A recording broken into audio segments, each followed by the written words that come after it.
আসসালামু আলাইকুম। আজকের ভিডিওতে আমরা আপনাদের দেখাবো আমাদের online base pharmacy management solution. তো আমরা এখানে 4টা মডিউলে ভাগ করেছি। একটা হচ্ছে inventory, POS, daily cash flow এবং প্রক্রুরমেন্ট। আমরা প্রতিটা স্টেপে আপনাকে ডিটেলস দেখাবো। তো শুরুতেই আমরা ইনভেন্টরিতে চলে যাই। এটা হচ্ছে আমাদের ইনভেন্টরি ড্যাশবোর্ড। এই ড্যাশবোর্ডে আমরা খুব শর্ট সময়ে আমরা আমাদের বিজনেসের গ্রোথ এবং ইনফরমেশনগুলো শর্টকাটে দেখতে পারবো। যেমন শুরুতেই আমাদের ইনভেন্টরি ভ্যালু এবং এমআরপি ভ্যালু, টোটাল আইটেম আমাদের প্রায় 25,441টা আইটেম আছে। এর মধ্যে কয়টা আইটেম ইনেবল, কয়টা আইটেম ডিসেবল অবস্থায় আছে। এই আইটেমগুলো আমরা কতটা ক্যাটাগরিতে ভাগ করেছি, কতটা কোম্পানির প্রোডাক্ট এবং প্রতিটা কোম্পানির প্রোডাক্টের পর আমরা কী কী টাইপের প্রোডাক্ট এবং কতটা জেনেরিক আছে, হ্যাঁ এই ইনফরমেশনগুলো। দেন আমাদের টোটাল স্টক ইন হয়েছে কতটা, আউট হয়েছে কতটা, ট্রান্সফার হয়েছে কতটা, টোটাল ব্যালেন্স আছে কত। আর সবার লাস্ট হচ্ছে আমাদের রিসেন্ট ট্রানজ্যাকশনগুলো, যে প্রতিটা আইটেমের কী কী ট্রানজ্যাকশন হয়েছে রিসেন্টগুলো শো হয়। তো আমরা যেহেতু শুরু থেকে একদম জিরো থেকে দেখাচ্ছি, তো এই জন্য আমাদের ইনফরমেশনগুলো এখনও ব্ল্যাঙ্ক। আমরা যখন পারচেস করব এবং সেল করব অটোমেটিক ইনফরমেশনগুলো আপডেট হয়ে যাবে। তো শুরুতে আপনাদের আইটেমের একটু ইনফরমেশন শেয়ার করি। এটা হচ্ছে আমাদের আইটেমের লিস্ট। এখানে আমাদের অ্যাডভান্স একটা সার্চিং সিস্টেম আছে, যেখানে আপনি ক্যাটাগরি ওয়াইজ সার্চ করতে পারবেন। ওই ক্যাটাগরি ওয়াইজ সার্চের পর আপনারা চাইলে ওই টাইপ কী কী টাইপ হতে পারে ওই টাইপ দিয়েও সার্চিং করতে পারবেন, বিভিন্ন জেনারিক নাম্বার দিয়ে সার্চ করতে পারবেন, কোম্পানি ধরে সার্চিং করতে পারবেন এবং স্ট্যাটাস ধরে কতগুলো ইনেবল ডিসেবল আছে এটা দেখেও সার্চিংটা করতে পারবো।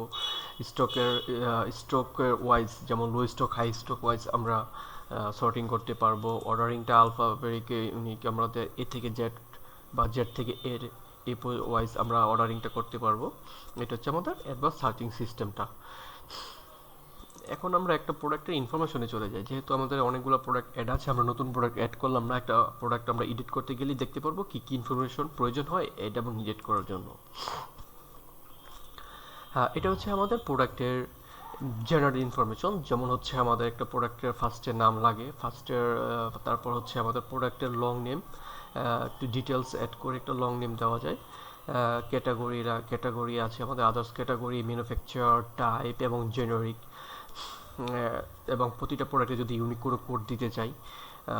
দেন যদি আমরা প্রাইস অ্যান্ড ডিসকাউন্টে চলে আসি, এখানে আমার দুইটা সেকশনে মেন, একটা হচ্ছে পারচেস সেকশন, একটা সেলস সেকশন। তো একটা প্রোডাক্ট পারচেস ইউনিটটা কী হতে পারে, প্রায় পিস হলে একটা, বক্স হলে ওই বক্সে কতটা কোয়ান্টিটি থাকবে, ওই অনুযায়ী আমাদের এমআরপি প্রাইস, স্টেট প্রাইস এবং ব্যাট এবং ফাইনালি একটা কস্টিং প্রাইস বের হয়। সেল প্রাইসের মধ্যে আমার ওই প্রোডাক্টটা কি ইউনিটে সেল করব, আসলে পিসে না বক্সে, ওইটার এমআরপি প্রাইস, এবং এই প্রাইসের মধ্যে আমরা বাই ডিফল্ট কোনো ডিসকাউন্ট সেট করে রাখবো কিনা। এই ছিল আমাদের প্রাইসিং ইনফরমেশনগুলো। তো আইটেমের ইনফরমেশনের পর আমরা সরাসরি চলে যাব প্রোডাক্টটা স্টক করার জন্য, যেহেতু আমাদের এখনও প্রোডাক্ট স্টক জিরো অবস্থায় আছে। তো আমাদের অপারেশন, স্টক অপারেশন, এখান থেকে আমরা স্টক ইনে আমরা প্রোডাক্টটা পারচেস করতে পারবো। এক্সাম্পল, আমরা এখান থেকে এই দুটো প্রোডাক্ট অ্যাটলিস্ট অ্যাড করি। দুটো প্রোডাক্ট অ্যাড করলাম, এখানে যদি দিই আমি 50টা, এখানে যদি দিই আমি 60টা, দুটো প্রোডাক্ট অ্যাড করলাম। দেন আমার একটা সাপ্লাই, অ্যানোনিমাস সাপ্লাই একটা অ্যাড করলাম। অ্যানোনিমাস সাপ্লাই এখানে যদি কোনো এমপিও থাকে এমপিও করতে পারবো, এমপিও সিলেক্ট করতে পারবো, ইনভয়েস দেওয়ার প্রয়োজন হলে ইনভয়েস দিতে পারবো। এটা আমরা নালেবল অবস্থায় রাখছি, আপনারা চাইলে দিতে পারেন অথবা খালিও রাখতে পারেন। দেন আমরা এখানে পুরোটা ডিও রাখতে পারি অথবা পেমেন্ট করে দিতে পারি। তো আমি এখানে একটু আমাদের লেস ডিসকাউন্ট অপশন আছে, যেমন আমি যদি এখানে ফ্র্যাকশনটা লেস দিয়ে দিই, তাহলে আমরা এখানে 290 টাকা পেড দিয়ে দিলাম এবং পেড হয়ে গেল। ক্যাশের মাধ্যমে যদি পেড করি, সাবমিট করার সাথে সাথে আমার একটা ইনভয়েস জেনারেট হয়ে গেল। ইনভয়েসটা আমরা একটু দেখে আসি। এটা হচ্ছে আমাদের পারচেস ইনভয়েস। এই ইনভয়েসটা সব কিছু ইনফরমেশন আছে, আমরা চাইলে এটা প্রিন্ট করে রাখতে পারি। এখন যদি আমরা ড্যাশবোর্ডে চলে আসি, এখন আমরা দেখতে পারবেন যে আমাদের ইনভেন্টরি ভ্যালু চলে আসছে, বিকজ আমরা এখন 110টা প্রোডাক্ট আমরা পারচেস করেছি এবং রিসেন্ট ট্রানজ্যাকশনে দেখাচ্ছে যে আমাদের অলরেডি দুইটা প্রোডাক্ট, কোন কোন আইটেম, কতটা আইটেম আমরা পারচেস করছি। তো এটা তো আমাদের ছিল পারচেসের একটা অপশন, নর্মাল যেটা সবার থাকে। তো আমরা আরেকটা নতুন ফিচার নিয়ে আসছি, যেটা আমরা হচ্ছে ডিমান্ডের মাধ্যমে অর্ডার করে পারচেস করতে পারি।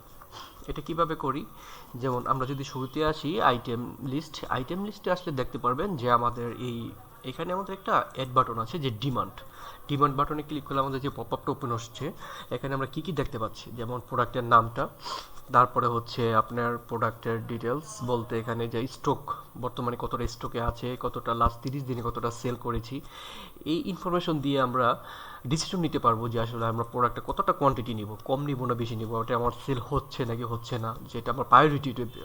তো আমি এক্সাম্পল আমি 30টা সেট করলাম। এইভাবে আমরা আরেকটা প্রোডাক্ট অ্যাড করি, এখানে আমরা 20টা সেট করলাম।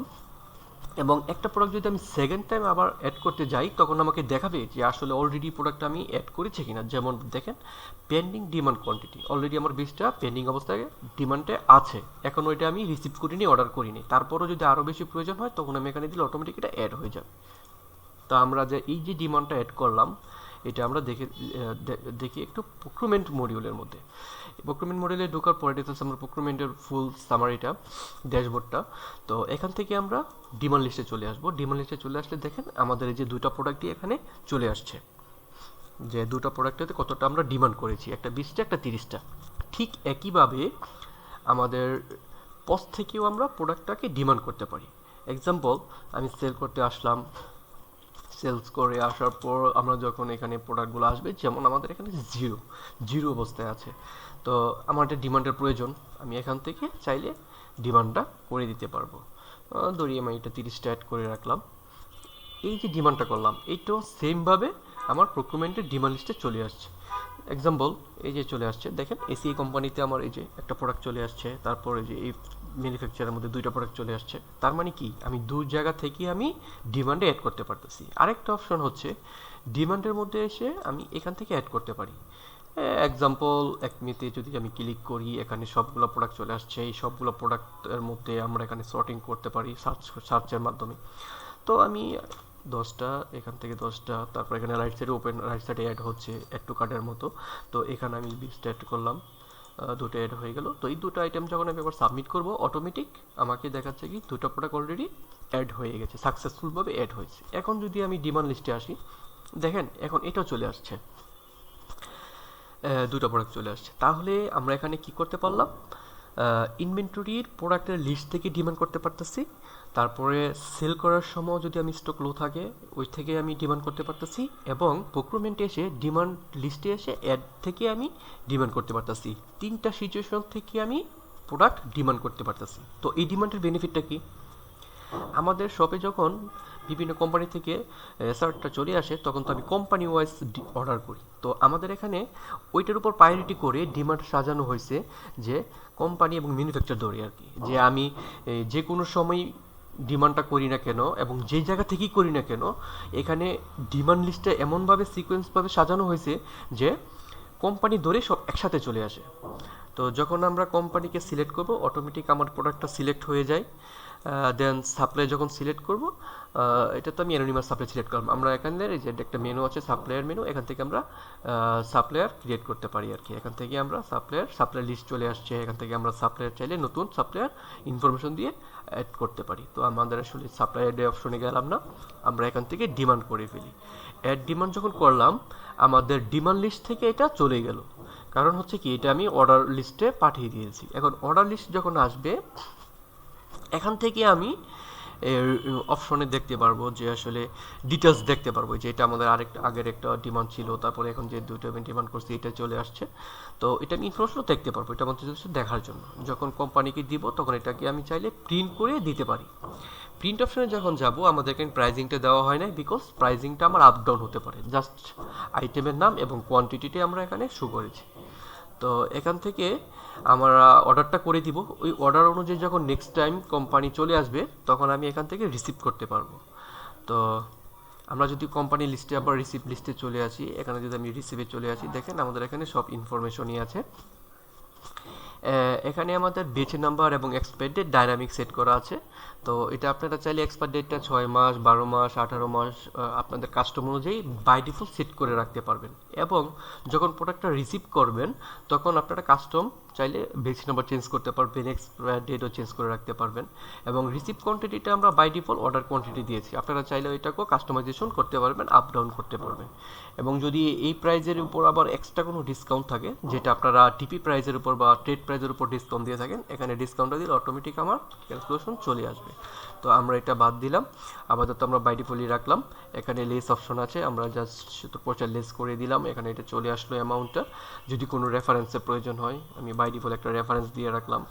আর প্রোফাইল অ্যাটাচমেন্ট আছে একটা, যদি আমাদের ইনভয়েসটা রাখতে চাই, যেমন ডেমো ইনভয়েস হিসেবে যদি আমি এটাকে রাখি, এবং এখানে যদি আমি জাস্ট ইনভয়েসে লিখে দিই, তাহলে আমাদের এখানে একটা সেভ অ্যাটাচমেন্ট হয়ে গেল। আমরা এটা থেকে পরবর্তীতে এসে ডাউনলোড করতে পারবো, অথবা এখানে যে ভিউ হিসেবে আমরা দেখতে পাচ্ছি ডিটেলস, আমি একটা ডেমো আকারে ইনভয়েস আপলোড করে রাখলাম আর কি। তো আমি যখন এটাকে সাবমিট করব, আমার এটা অটোমেটিক রিসিভ হয়ে গেল। রিসিভ হওয়া মানে এটা আমার পারচেস হয়ে গেছে। আপনাদের যে শুরুতেই দেখালাম যে পারচেস হলো, এখন আমাদের ডিমান্ড লিস্ট থেকেও পারচেস করে ফেললাম। এখন আমরা যদি প্রক্রুরমেন্ট ইনভেন্টরিতে যাই, দেখেন আমাদের এখানে অটোমেটিক চলে আসছে যে আমি ফার্স্টে পারচেস করেছিলাম 60টার 50টা, আর ডিমান্ড লিস্ট থেকে যে ডিমান্ডটা অর্ডার করেছিলাম এবং পরবর্তীতে এসে রিসিভ করলাম, আমার এখানে অটোমেটিক লিস্টটা চলে আসছে। আর এখন আমাদের স্টক আউট একটা হয়নি, স্টক ইন হয়েছে 140টা, এবং 140টা আমি দুইভাবে করেছি। একটা হচ্ছে পারচেস ইনের মাধ্যমে, একটা ডিমান্ডের মাধ্যমে অর্ডার করে রিসিভ করে। হ্যাঁ, তো এখন আমরা চলে যাব সেলস করার জন্য। সেলস করার জন্য আমাদের মডিউলটা হচ্ছে যে পজ মডিউল। এই মডিউল থেকে আমরা সেলস করতে পারি। এখান থেকে যখন সেলস অপশনে ক্লিক করব, অটোমেটিক আমরা এখানে রিফ্রেশ অপশনে চলে আসলে আমাদের একটা ব্ল্যাঙ্ক খালি হয়ে যাবে। দেন আমরা এখান থেকে যেমন বিট সিলেক্ট করলাম, তারপর হচ্ছে এটা সিলেক্ট করলাম, দুটো সিলেক্ট করলাম, এখানে যদি আমি 10টা, এখানে যদি 10টা দিই, আমাদের এটা সেল করতে পারবো। আমরা বাই ডিফল্টভাবে একটা ওয়ার্কিং কাস্টমার সেট করে রেখেছি, আপনারা চাইলে এটা নাম চেঞ্জ করতে পারবেন, অথবা কারো যদি অ্যাকাউন্ট করে থাকে তাহলে এইখানেও সেট করতে পারবেন। এখান থেকে আমরা কাস্টমারও, এই যে আমাদের একটা মেনু আছে, বাই ডিফল্ট আমরা কাস্টমারও ক্রিয়েট করতে পারি। হ্যাঁ, তো এইভাবে আমরা এখানে থেকে সেল করতে পারবো। এখানে ডিসকাউন্টের অপশন আছে, লেসের অপশন আছে, আর আমাদের পেয়েবল অ্যামাউন্টটা পেড অ্যামাউন্টে বাই ডিফল্ট সেট করা আছে। আপনারা এটা জাস্ট এখন সাবমিট করলে এটা সেল হয়ে যাবে আর কি। তো আমরা যখন ইয়েস কনফার্ম করবো, আমাদের এটা সেল হয়ে গেল। আমাদের এই যে এখন একটা ইনভয়েস জেনারেট হয়ে গেল, এটা যে আমাদের সেল হয়ে গেছে। এখন আমরা যে রিসেন্ট সেলে যদি যাই, আমাদের এই সেলস লিস্টটা চলে আসছে, সেলস লিস্টটা চলে আসছে, ইনভয়েস চলে আসছে, সব কিছু আমাদের আসছে। আমরা যদি এখন একটু ড্যাশবোর্ডটা দেখি, পজের ড্যাশবোর্ডে আমাদের এমআরপি সেল এবং পেয়েবল সেল টোটাল কত চলে আসছে, পেড কত হয়েছে, ডিউ আছে কিনা, অটোমেটিক চলে আসলো। এবং ওই ইনভয়েস ওয়াইজ আমার কতটা প্রফিট হয়েছে এটা চলে আসছে, কত কোয়ান্টিটি আমি পর্যন্ত সেল করলাম এটাও অটোমেটিক চলে আসছে। তো এখান থেকে আমরা সেল যখন করব, তখন আমার ইনভেন্টরি ভ্যালুটা অলরেডি কমে যাবে, যেহেতু আমাদের আইটেম কমে গেছে। আর সেলের পর আমাদের অনেক সময় এক্সচেঞ্জের প্রয়োজন হয়, যে আসলে ক্লায়েন্টের কাছে এরকম হয় অনেক সময় যে আমি সেলস করছি, তো আবার এক্সচেঞ্জ করা বলতে ওর কিছু প্রোডাক্ট এখনও রয়ে গেছে, নতুন প্রোডাক্ট নিতে হবে। রিফান্ড এক্সচেঞ্জ দুইটাই আছে। তো এক্সচেঞ্জটা বেশি, আমি এক্সচেঞ্জটা একটু দেখাচ্ছি। যেমন অটোমেটিক আমাদের কিন্তু এই ইনভয়েস ধরে যখন আসি, আমাদের অটোমেটিক সব কিছু সেট হয়ে আছে। আর এখানে আমরা নতুন আইটেম যদি হয়, যেমন নতুন যদি একটা অন্য একটা আইটেম দিই, যেমন এটা 10 পিস আছে, আমি এখান থেকে যদি 10 পিস সেল করি, অটোমেটিক আমার দেখেন এখানে 40 টাকা 10 পয়সা আছে। আর আমাদের এখানে অ্যাডজাস্ট করতে পারবো 60 টাকা। তো আমাদের এখানে এমনভাবে সিস্টেমটা করা হয়েছে যে টাকা রিটার্ন হবে না, প্রোডাক্টটা দিয়ে প্রোডাক্ট নিতে হবে, আদারওয়াইজ বাকি টাকাটা ওর ড্যামারেজ দিয়ে দিতে হবে আর কি। তো আমাদের যদি এই 40 টাকাই ও রিফান্ড নেয়, তাহলে আমাদের বাকি টাকাটা পেমেন্ট করতে হবে না। এখন যে 40 টাকা পেমেন্ট করতে হবে না, বিকজ আমার যে ইনভয়েসের প্রোডাক্টটা রিটার্ন করতেছে, এখান থেকে ও চাইলে অ্যাডজাস্ট করতে পারবে। তো আমি আরেকটা জিনিস দেখাই, যে এখানে যে আসলে ফুল ইনভয়েসই রিটার্ন করবে এমন না, তেমনও তো হতে পারে এখান থেকে ও 10টা থেকে 5টা ইউজ করে ফেলছে, এখান থেকে ও 10টা থেকে 8টা ইউজ করে ফেলছে, তখন এইভাবে চলে আসবে অ্যামাউন্টটা। তো এই অ্যামাউন্টের পর আমার এই নতুন আইটেম অ্যাড করার পর যে অ্যামাউন্টটা আসছে, তো ওইটা আমাদের অ্যাডজাস্ট করার পরে যেমন 1 টাকা 10 পয়সা আমার নতুন আসছে। তো হয় এটাকেও আমরা পেমেন্ট নিব, অথবা আমরা এটা লেস করে দিতে পারবো। লেস করে দিলে তো আমার জিরো হয়ে যায়। তা আমি যখন এটা সেলস করব, এখন তো আমাদের 0 টাকা সেলে রিটার্ন করতেছি। তো আমি এটা করার সাথে সাথে আমাদের যেই প্রোডাক্টগুলো রিটার্ন নিয়েছি, ওই প্রোডাক্টগুলো আমাদের এখানে ঢুকে যাবে, আর নতুন যে প্রোডাক্ট আছে এই প্রোডাক্টটা আমার সেলে চলে যাবে। এখন যদি আমি এটা সামারিটা দেখতে যাই, ড্যাশবোর্ডে যখন চলে আসব, এই যে দেখেন আমরা এই পর্যন্ত সেলস করছি কতটা এবং এফেক্টটা হয়েছে কোন জায়গায়, যে আমাদের এখানে রিটার্নের মধ্যে যে অ্যামাউন্টটা ছিল 39 টাকা, তা আমাদের এখানে ড্যাশবোর্ডে অটোমেটিকটা সামারিটা চলে আসছে। এবং আমরা যে দুটো প্রোডাক্ট রিসিভ করেছি ওইটা আমাদের স্টকে ইন হয়ে গেছে। তো ওইটার আমার ফুল সামারি দেখার জন্য আমরা ইনভেন্টরিতে যদি আসি, এখন রিসেন্ট ট্রানজ্যাকশনের মধ্যে দেখতে পাচ্ছি, দেখেন আমাদের এখানে এই দুটো প্রোডাক্ট আমরা এক্সচেঞ্জ হিসেবে রিসিভ করেছি এবং লাস্ট এই প্রোডাক্টটা আমরা সেল করেছি। এখানে রিসেন্ট ট্রানজ্যাকশন অটোমেটিক চলে আসছে এবং আমাদের এখানে তো সামারি আছেই, যে টোটাল আমার আজকে দিনে টোটাল কটা স্টক হলো, কটা আউট হয়েছে এবং কতটা এখন ব্যালেন্স অবস্থায় আছে। তো এই ছিল আমাদের ইনভেন্টরি ইনফরমেশন এবং ইনভেন্টরি পারচেসের ইনফরমেশন এবং পারচেস এবং সেল, পজের মধ্যে সেল এবং সেলের পরবর্তীতে আমরা চাইলে এক্সচেঞ্জে আবার রিফান্ডও করতে পারতেছি। আমাদের পারচেস সেল সব কিছু আমাদের এই 3টা মডিউলের মধ্যে ম্যানেজ করা হয়। এবং লাস্ট যে মডিউল, সারাদিন আমাদের পারচেস সেল করার পর অ্যাকাউন্টে যে ব্যাপারটা ছিল, এর জন্য আমরা ডেলি ক্যাশ একটা মডিউল নিয়ে আসছি। এখান থেকে আমাদের টোটাল কত টাকা সেল হলো, কত টাকা পারচেস হলো, সব কিছু এখানে অটোমেটিক চলে আসে আর কি। তো এই আমাদের ডে ক্লোজিংয়ের সময় আমাদের এটা সিন করলে অটোমেটিক আমাদের এখানে চলে আসে যে আমাদের কত টাকা হ্যান্ড ক্যাশে আছে বা কি। এবং এক্সট্রা যদি কোনো খরচ হয়ে থাকে আমাদের এখানে ট্রানজ্যাকশনগুলো চলে আসে। আর যদি আমরা ক্যাশ আউট করি, কীভাবে আউট করবো, এখানে অ্যামাউন্ট দিয়ে জাস্ট হেডগুলো আমাদের সেট করা থাকে। হেড অনুযায়ী এই হেডগুলো আমাদের ডাইনামিক, আমরা ডাইনামিকভাবে হেডগুলো সেট করে রাখতে পারবো, অ্যাড করে রাখতে পারবো। ওই নিজে আমাদের ক্যাশ থেকে টাকা আউট করতে পারবো, ক্যাশে টাকা ইন করতে পারবো।